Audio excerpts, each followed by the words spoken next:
고린도전서 13장이 사랑장이라는 것은 너무나도 잘 알고 있습니다.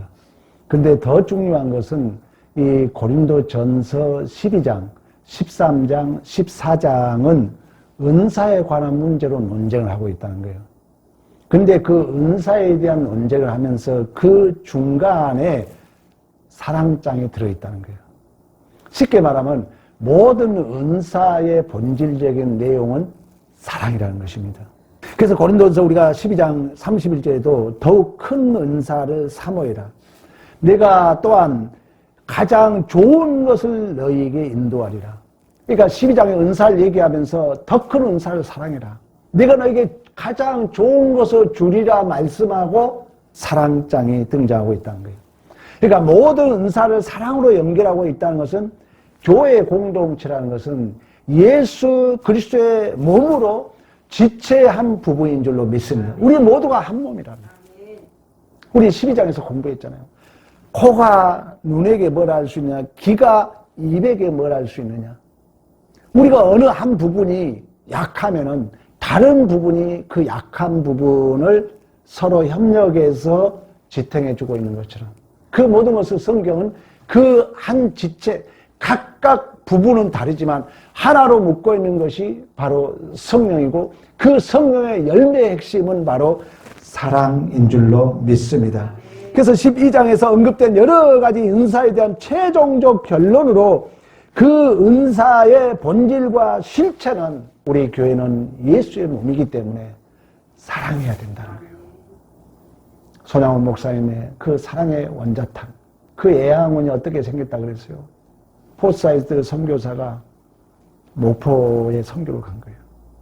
오는 중에 옛날엔 차가 없으니까 말을 타고 밤에 이렇게 으슥할 때 오는데 저 논바닥에서 신음소리가 난 거예요.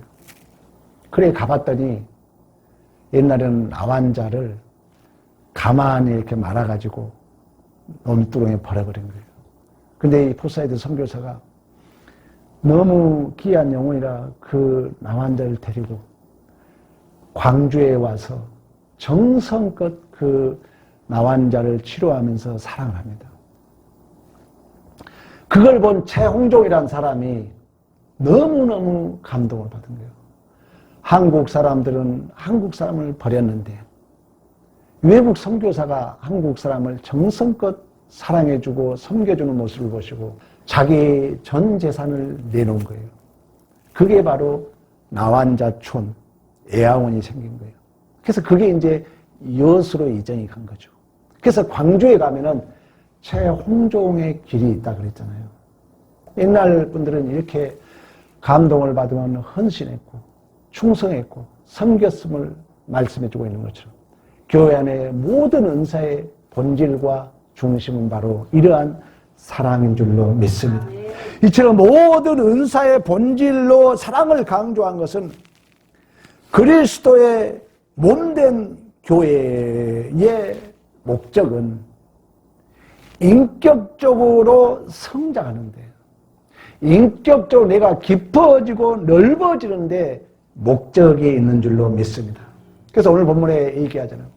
내가 천사의 말을 할지라도 사랑이 없으면 너는 굴이나는 울리는 꽹과리가 되고 예언하는 능력이 있어 모든 비밀과 모든 지식을 알고 산을 옮길 만한 믿음이 있을지라도 사랑이 없으면 내 모든 것을 구제하고 내 몸을 불사르게 내어줄지라도 사랑이 없으면 왜? 사랑이 우리 교회의 본질이기 때문에 또한 우리는 사랑할 수 있는 자로서 우리의 인격적 그 성숙이 깊어지고 더욱더 넓어져야 되기 때문에 그래서 어떤 우리가 은사를 가진다 할지라도 그 본질적 열매는 사랑으로서 교회의 덕이 되어야 할 줄로 믿습니다. 산을 옮길 만한 믿음이 있어도 그 믿음을 자기 과시용으로 써서는 안 된다는 거예요. 아브라함은 믿음의 모델이라고 그랬잖아요. 아브라함이 가나안 북부 4개국이 가나안 남부 5개국을 물리치고 조카 롯을 잡아가 버리잖아요. 그럼 아브라함이 종 318명으로 가서 이기고 돌아옵니다. 이기고 돌아와서 모든 전리품의 11조를 셀레망 멜기세덱에게 드렸다는 것은 이 모든 것이 하나님의 은혜였다는 거예요. 그리고 소돔왕이 너도 좀 전리품을 가져가라 할 때 내가 이걸 가져간다면 혹시 나에게 공로가 돌아갈까 봐서 실오라기 들금매 하나도 가져가지 않겠다고 말씀했던 것처럼 우리가 교회에 무엇을 했다면, 내가 무엇을 가졌다면, 내가 무엇을 알고 있다면 모든 영광 하나님께 돌려야 될 줄로 믿습니다. 우리의 은사가 우리의 자랑으로 가면 안 된다. 내가 했다 하는 순간 딱 시험이 들어요. 내가 했다 생각하면 왜 나만 하지? 왜 저 사람은 하지 않지? 비교하기 시작합니다. 그러나 우리는 내가 무엇을 했다면 하나님의 은혜이니까 하나님 앞에 우리는 감사해야 될 줄로 믿습니다. 내 모든 것을 구제한다 할지라도, 내 몸을 불사르게 헌신한다 할지라도 사랑이 없으면 심판으로 간다는 거예요. 정죄로 간다는 거예요. 그래서 교회 안에 도덕주의, 윤리주의, 율법주의를 제가 자주 여러분들에게 말씀한 이유는 도덕주의는 뭐예요? 율법주의는 뭐예요? 모든 게 누가 근거가 되는 거예요? 내가 근거가 된다는 거예요. 내가 근거가 되는 순간 내가 기준이 돼요. 내가 기준이 되는 순간 남을 비판하게 돼 있어요. 왜? 나를 진짜인 척 해야 되니까. 내 말이 옳다고 드러내야 되니까. 그래서 여러분, 우리 교회 공동체 모든 은사, 내가 무엇을 하든, 내가 어떤 행위를 하든 그 모든 것은 예수 그리스도와 우리가 한 몸으로서 사랑으로 증언되어야 할 줄로 믿습니다. 이처럼 신앙생활에 우리가 가장 큰 실패는 그런 의미에서 뭐냐면 기도 많이 했을 때, 신령한 은혜를 체험했을 때, 또 좋은 일을 많이 했을 때, 되게 좋은 일 많이 했을 때. 그래서 우리 고린도전서 11장 우리 성찬식 할 때마다 내가 읽잖아요. 너희가 모였을 때 성찬 이야기를 하는 것은 교회의 공동체라는 것은 예수의 십자가 은혜를 근거하여 세상 질서와 달라야 된다는 거예요. 세상 원리와 달라야 된다는 거예요. 세상 목표와 우리는 달라야 될 줄로 믿습니다. 우리의 모든 신앙의 원리는 십자가 원리라는 거예요. 그 십자가는 하나님의 사랑의 확증인 줄로 믿습니다. 그러므로 성찬에 참여한 교회 공동체는 성령의 신적 보증으로 예수 그리스도와 한 몸이 되어야 되고, 그런 의미에서 성령은 우리를 한 몸으로 묶어주고, 그 성령으로 한 몸이 된 자들은 모든 지체가 나의 몸의 한 몸이기 때문에 무엇을 했다면 우리는 오직 사랑으로 증언되게 되는 줄로 믿습니다. 그러나 여러분, 이 하나님의 은혜를 모르는 바리새인과 세리 관계. 바리새인들은 이 은혜를 모르니까 자기를 근거해서 세리를 정죄하잖아요. 우리 탕자의 그 둘째 탕자와 큰아들 형님과 관계를 너무나 잘 알고 있잖아요. 은혜를 아는 자는 나는 아버지 앞에 차마 종이라고 일컬음 받기도 창피합니다. 평생 그 탕자는 은혜 속에 살았을 것입니다. 그러나 이 은혜를 경험하지 못한 첫아들, 큰아들은 왜 아버지 저 탕자에게 송아지를 잡아서 잔치를 베풉니까? 불평하잖아요. 그때 하나님이 뭐라고 합니까? 내 것이 내 것이고 항상 너는 나와 함께 있지 않느냐. 할렐루야. 아멘. 여러분, 진실로 은혜만이, 하나님의 은혜 안에 있는 자만이 우리는 감사할 수 있고 또한 이웃을 사랑할 수 있는 줄로 믿습니다. 그런 의미에서 모든 은사와 명분과 능력이 사랑으로 결실되지 않으면, 그래서 포도나무 비유에서 나는 포도나무요 너희는 가지니 너희가 내 안에 내가 너희 안에 있으면 절로 과실을 맺는다고 말씀하고 있는데, 그 열매는 바로 사랑인 줄로 믿습니다. 이처럼 사랑은 신앙생활의 근본적이며 실천적이고 행동에 관한 열매입니다. 사랑은 이념이 아니라는 거예요. 사랑은 구호로 그쳐서는 안 된다는 거예요. 사실 교회 안에 약한 자들도 있죠. 교회 부흥되려면 또 사단의 역사도 있고, 그래도 약한 자들을, 그래도 모자란 자들을 우리가 안아야 돼요. 마음이 좀 섭하더라도. 여러분 자식 키워보면 그건 너무나도 잘 알아요. 그렇지만 부모는 예민할 수 없고 부모는 그 자식의 연약함을 끝까지 기다려줘야 되기 때문에 그래서 아버지와 아들 관계라고 신앙생활을 표현하고 있고 천국에 가면 성전이 보이지 않고 그 아버지와 어린 양만 보이고 그 이기는 자의 상급이 바로 하나님이 우리의 아버지 되시고 우리는 그의 자녀 되는 줄로 믿습니다. 그래서 이 사랑이라는 것은 절대 구호적이지 않다는 거예요. 이념으로 끝나지 않는다는 거예요. 사랑은 반드시 우리가 실천해야 되는 줄로 믿습니다. 반드시 사랑은 삶의 원리로 나타나야 될 줄로 믿습니다. 교회가 사랑이 없으면은 교회가 냉랭해진다는 거예요. 사랑이 없으면 이제 했다 안 했다로 간다는 것입니다. 사랑이 없으면 옳았다 틀렸다로만 간다는 것입니다. 그래서 이 모든 은사의 중심 부분에 오늘 13장에 사랑이 들어있다는 사실. 그러므로 사랑의 긍정적이고 적극적인 설명은 4절에 가장 중요한 게 오래오래 참아주는 것인 줄로 믿습니다. 그 말은 뭐예요? 내 마음에 안 들어도 사랑의 가장 중요한 오래 참는 거예요. 이 오래 참는다고 해서 어느 주석가는 고난을 견딘다 그랬어요. 이 관계도 집사님 어떤 아들에 대한 얘기 가끔씩 하는 것처럼 우리도 우리 부모가 기다려줬잖아요. 우리 부모님이 얼마나 여러분을 기다려줬습니까? 그럼 어른으로서 가장 크게 할 수 있는 일은 뭐냐? 기다려주는 거예요. 그래서 사랑은 고난을 견디는 줄로 믿습니다. 상대가 나쁜 감정, 상대에 대하여 그 기분 나쁜 것을 견뎌주는 거예요.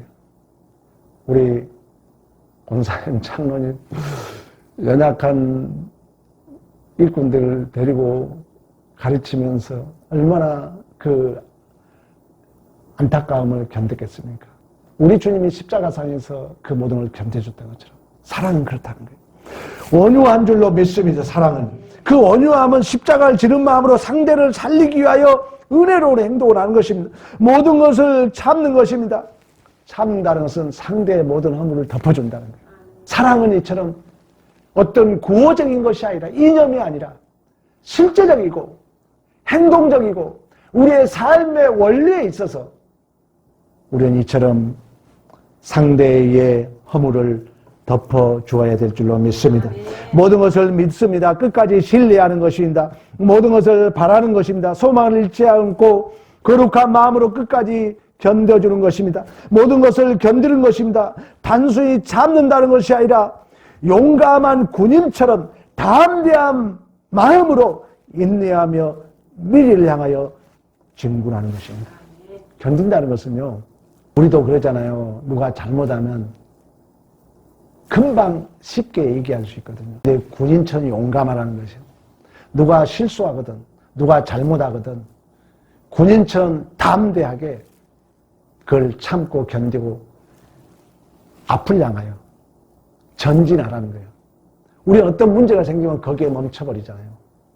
우리가 어떤 문제가 생기면 되게 뭐합니까? 가장 나쁜 마음은 뭔지 아세요? 에이, 나 안 해버려. 멈추는 거예요, 거기서. 그리고 거기서 후퇴해버린 거예요.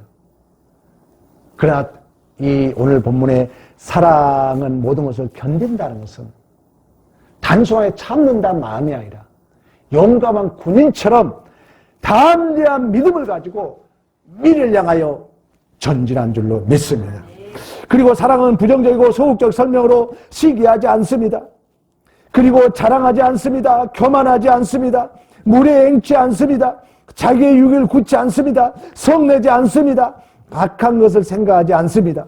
불의를 기뻐하지 아니하며 진리와 함께 기뻐한다고 오늘 본문에 말씀해주고 있는 것입니다. 이처럼 사랑의 총괄적인 정의는 오래 참고 믿고 견디고 온유한 줄로 믿습니다. 오래 참고 믿고 견디는 것은 어떤 일을 할 때 내 표현과 내 반응을 보이지 않고 기다리고 있다는 뜻만이 아니라 어려운 조건과 어려운 상처, 아픔, 억울함을 그 고난을 참는다는 거예요. 이 설교 준비하면서요. 목사는 설교를 하면서 은혜를 받습니다. 성도는요, 여러분, 설교를 들으면서 은혜를 받아야 돼요. 저도 이걸 하면서 내가 마음 상하고 내 자존심 상하면은 이렇게 잘 못 참는 내 모습을 보면서 한없이 부끄러웠어요. 여러분, 사랑은요, 누구로 인하여 내 자존심이 상할 수 있어요. 누구로 인하여 내가 고난을 당할 수 있어요. 누구로 인하여 내가 억울한 일을 당할 수 있어요. 그 고난을 참아주는 것인 줄로 믿습니다. 사랑의 총괄적 정의가 이렇다는 거예요. 바로 참고 믿고 견디고 온유한 것입니다. 그래서 예수님께서 형제의 죄에 대하여 물었을 때 예수님께서 뭐라고 합니까? 7번을 70번씩이라도 용서해야 될 줄로 믿습니다. 신앙생활에 여러분 약점이 뭔 줄 아십니까? 남이 실수하면은 에이 참아줘야지. 다른 사람이 손에 입어서 펄펄 뛰면은 아이 좀 더 참아야지. 아이, 왜 그래서 그래요? 그러나 자기가 손해 보면은 참지 못한 경우가 있어요. 여러분 그런 경우가 많습니다. 남의 일들은 그냥 쉽게 얘기해요. 그러니까 내가 그런 일을 닥치면 견디지 못한 경우가 있어요. 우리의 신앙의 약점이라는 것입니다. 그러나 우리는 어떠한 환경, 어떤 조건에 있다 할지라도 쉽지는 않지만 왜? 우리의 신앙의 최종적 목적은 예수 닮은 것인 줄로 믿습니다. 우리 예수님이 하나님 아버지의 사랑을 확증하면서 옷 벗김, 침맺힘, 땀맞음, 조롱, 배신, 원망 이 모든 것을 감당해 주면서 아버지 저들이 저들이지를 알지 못합니다. 저들을 용서해달라고 말씀했던 것처럼 가장 중요한 사랑은 변명하지 않습니다. 참는 거예요. 견디는 거예요. 또 온유함도 마찬가지입니다. 오래 참고 믿고 견디는 것과 하나의 쌍을 이루고 있는 것인데 온유함이라는 것은 상대방이 나한테 잘못했을 때 그래서 예수의 마음이 뭐라고 했어요? 겸손함이죠. 수고하고 무거운 짐진 자들아 다 내게로 오라. 내 마음은 온유하고 겸손하니 내 멍에를 메고 배우라. 그리하면 너희가 마음에 힘을 얻으리라.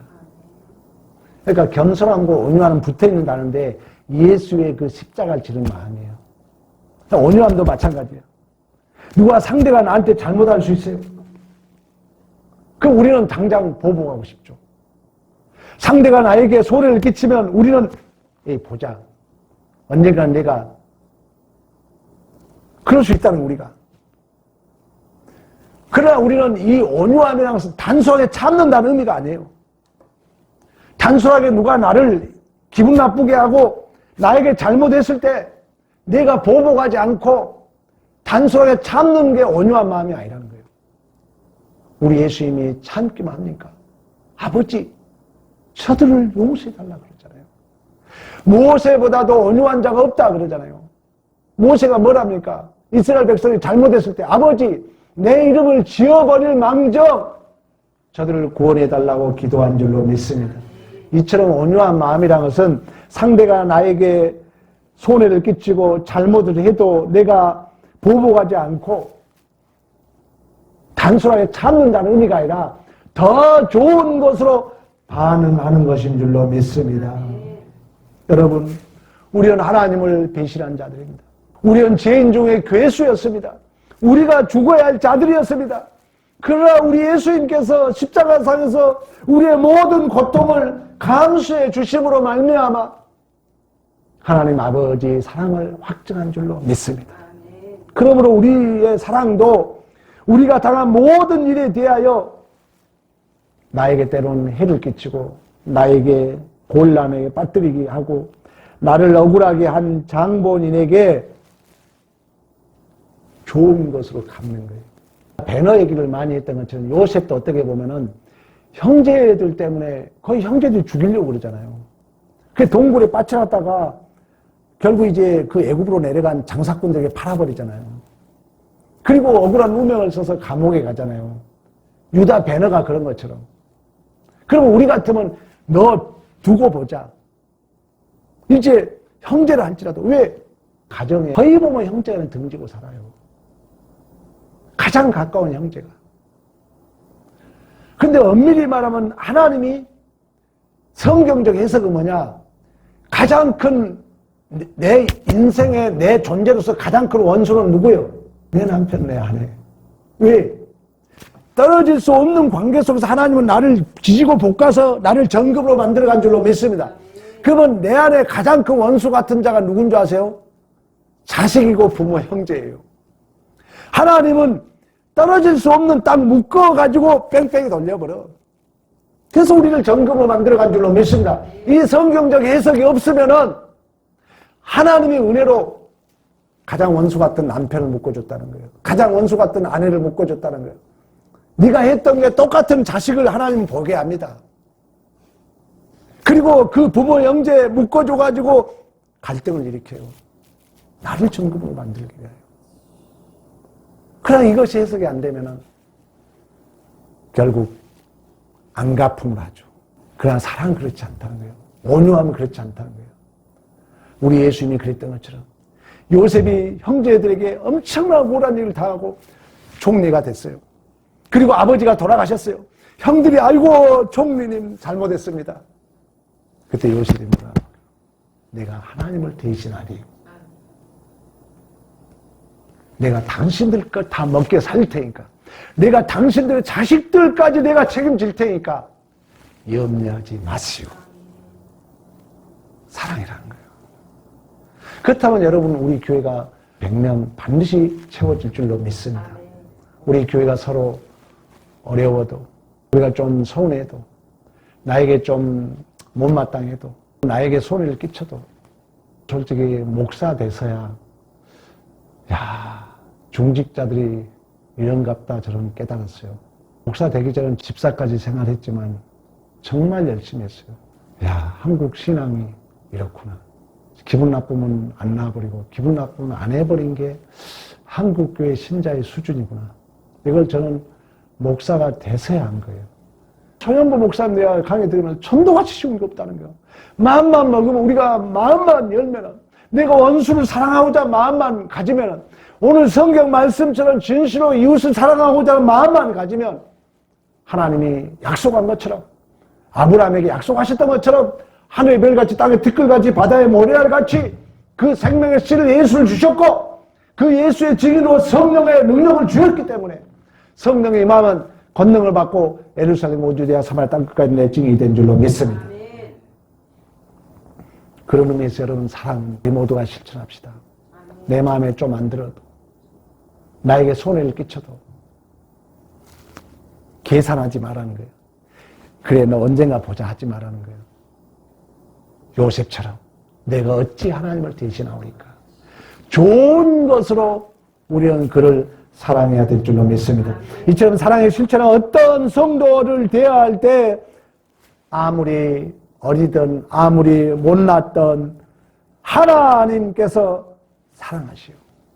그 영혼을 구원하기 위하여 자기 아들을 내어주셨다는 이 믿음을 가지고 우리 역시 아버지의 마음을 가져야 할 줄로 믿습니다. 우리가 고린도전서에서 뭐라 했습니까? 일만의 스승이 있다는 거예요. 다 가르치려고 한다는 거예요. 다 옳은 걸 틀린 것만 따지려고 한다는 거예요. 그러나 한 명의 아비가 없다. 아버지는 기다려줘야 되잖아요. 아버지는 참아줘야 돼요. 아버지는 그 자식을 외면할 수 없는 거예요. 그래서 안타까운 마음을 기다려주고 참아주고 용서해주고 그래서 고린도 교회를 향하여 일만의 스승은 있지만 아비가 없다고 탄식하는 것처럼 우리 모두가 아비의 마음을 가져야 할 줄로 믿습니다. 그러한 하나님의 사랑에 근거한 여러분이 성품과 기준과 또한 안목과 원리와 책임을 한다면 예수님처럼 교회 안에 어떤 사람이 있다 할지라도 어려워요. 이게 우리는 선악과를 따먹은 아담의 후손이기 때문에 참으로 어려워요. 그래서 여러분 혀를 깨물고 내가 참아야지, 내가 기다려야지, 내가 용서해야지, 내가 안아줘야지, 네가 좋은 말 해야지. 수없이 우리는 결단하고 다짐해야 될 줄로 믿습니다. 여러분이 꼭 기억해야 됩니다. 고린도 교회는 많은 은사를 가지고 있었습니다. 신령한 은혜도 경험했습니다. 그러나 뭐가 없었다고요? 사랑이 없었다는 거예요. 우리 교회도 몇 번 부흥을 경험했잖아요. 우리 옛날에 성가대도 있었고 막 부흥되려고 했잖아요. 근데 우리가 부흥을 못 시켰어요. 지금 부흥의 시점에 왔어요. 하나님, 제가 더 겸손하겠습니다. 하나님, 저 좀 받아주세요. 하나님, 저에게 사랑한 마음을 주세요. 우리 모두가 그런 마음을 가요. 마음이 모아지고 교회의 허물을 서로 덮어주고 또 서로 멀리 있는 자에게 전화 한번 해주고 또 실수한 자에게 그래 한번 밥 한번 먹어주고 정말 자기 이야기를 쓰려면은 일반적 상식과 윤리의 그 도덕적인 차원을 넘어서야 될 줄로 믿습니다. 고린도 교회가 이러한 수많은 은사와 신령한 것들을 경험하고 있음에도 불구하고 사랑이 없어 실패했다는 거예요. 그래서 사람의 방언과 천사의 말을 할지라도 산을 옮길 만한 믿음이 있을지라도 내 모든 것을 구제하고 내 몸을 불사르게 헌신할지라도 사랑이 없으면 옳았다 틀렸다 했다 안 했다로 간다는 거예요. 그래서 성경은 사랑을 강조하고 있는 줄로 믿습니다. 신자의 신앙생활의 최고의 핵심되는 형제를 위하여 우리 주님이 우리를 위하여 자신의 피를 쏟으시고 살을 찢기시고 아버지 저들의 죄를 알지 못하나이다. 저들을 용서해 달라고 기도했던 것처럼 여러분 내 문제죠. 제가 잘해야죠. 참고 견디겠습니다. 누구를 기대할 수 없어요. 말씀을 듣지 않으면요 어쩔 수 없어요. 말씀을 듣는 여러분들이 교회의 기둥이 돼줘야 돼요. 여러분들이 목사님과 딱 뭉쳐야 돼요. 그래서 하나가 되면은 교회에는요 반드시 하나님의 놀라운 역사를 이룰 줄로 믿습니다. 교회가 부흥돼봐요. 100명 이제 이상 부흥되면 자녀들도 그 영적 권세에 돌아옵니다. 지금 교회가 흐리비리 하니까 얘들이 여러분 믿음을요 깔보는 게 쉽게 말하고 그래야 교회가 발차게 나가잖아요. 그 권세에 굴복합니다. 그러니까 여러분 내 자식을 잘되게 하려면요 교회가 북적북적 팍팍 성장해 가봐요. 아 우리 아버지 우리 어머니 믿는 하나님이 살아계시구나. 굴복하고 들어와요. 함부로 누가 나무라지 못합니다. 우리는 구경꾼이 아니에요. 우리가 주인공이 되잖아요. 우리가 이처럼 좋은 기회를 주셨기 때문에 우리 모든 성도들의 마음을 모아서 진실로 성령이 임하면 권능을 받고 예루살렘 유대야 사마리아 땅끝까지 이르러 내 증인이 되고 말씀하셨던 것처럼 실제적으로 사도행전 성령이 임했을 때 3,000명 5,000명 아브라함이 약속하셨던 하늘의 별같이 땅의 티끌같이 바다의 모래알같이 그 역사가 이루어졌고 수천 년이 흘렀지만 그 약속의 주인공으로 오늘 우리가 이 자리에 있는 줄로 믿습니다. 사랑하는 여러분, 교회에 가장 필요한 건 사랑입니다. 사랑은 참아주는 것입니다. 사랑은 견뎌주는 것입니다. 아무리 그로 인하여 내 마음이 상해도 내가 손해봐도 개설하지 않고 너가 이랬으니까 나도 이란다가 아니라 더 넓은 마음으로 요셉처럼 우리 주님처럼 좋은 것으로 우리는 베받고 안갚음을 해야 될 줄로 믿습니다. 이처럼 교회라는 예수와 한 몸의 지체로서 성내지 아니하고 악한 것을 생각하지 아니하고 불의를 기뻐하지 아니하고 진리와 함께 기뻐하고 모든 것을 참고 모든 것을 믿고 모든 것을 바라하고 견디는 것이 교회의 진정한 본질이며 진정한 교회가 지켜야 할 원리이며 교회의 진정한 인격적 성품인 줄로 믿습니다. 이러한 여러분 자기 이야기 오늘 우리 수협에 참여한 여러분 우리 모두가 이런 마음을 가져서 진실로 교회가 따뜻하고 교회가 교회를 다 봐주고 이러한 믿음의 승리가 있기를 간절히 축복합니다.